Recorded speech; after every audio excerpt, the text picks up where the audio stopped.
கள்ளக்குறிச்சியில் விஷச்சாராயம் அருந்தி உயிரிழந்தது மக்களிடம் பெரும் அதிர்வலைகளை ஏற்படுத்தியிருக்கும் நிலையில் கடந்த 2018ஆம் ஆண்டு முதல் 2021ஆம் ஆண்டு வரை நாடு முழுவதும் எவ்வளவு விஷச்சாராய மரணங்கள் ஏற்பட்டிருக்கின்றன என்றும் அதில் தமிழ்நாட்டின் நிலை என்ன என்பது குறித்தும் விரிவாக பார்க்கலாம்.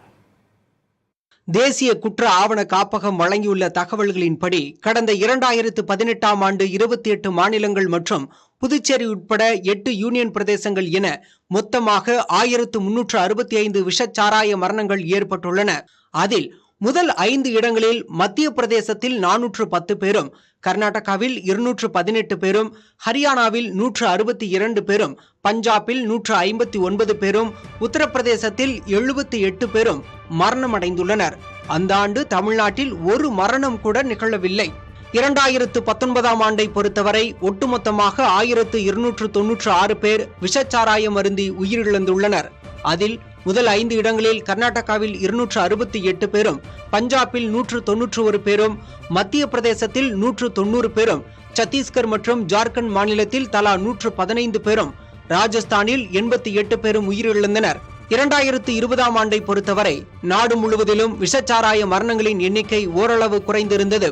அந்த ஆண்டு ஒட்டுமொத்தமாக 947 பேர் உயிரிழந்தனர். அதில் முதல் 5 இடங்களில் மத்திய பிரதேசத்தில் 214 பேரும், ஜார்க்கண்டில் 139 பேரும், பஞ்சாபில் 133 பேரும், கர்நாடகாவில் 99 பேரும், சத்தீஸ்கரில் 67 பேரும் உயிரிழந்தனர். 2020ஆம் ஆண்டில் தமிழ்நாட்டில் 20 பேர் விஷச்சாராயம் அருந்தி உயிரிழந்தனர்.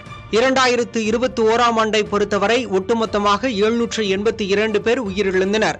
அதில் முதல் 5 இடங்களில் உத்தரப்பிரதேசத்தில் 137 பேரும், பஞ்சாபில் 127 பேரும், மத்திய பிரதேசத்தில் 108 பேரும், கர்நாடகாவில் 104 பேரும், ஜார்க்கண்டில் 60 பேரும் உயிரிழந்தனர். இந்த ஆண்டு தமிழ்நாட்டில் 6 பேர் உயிரிழந்தனர். புதிய தலைமுறைக்காக டெல்லியிலிருந்து செய்தியாளர் நிரஞ்சன் குமார்.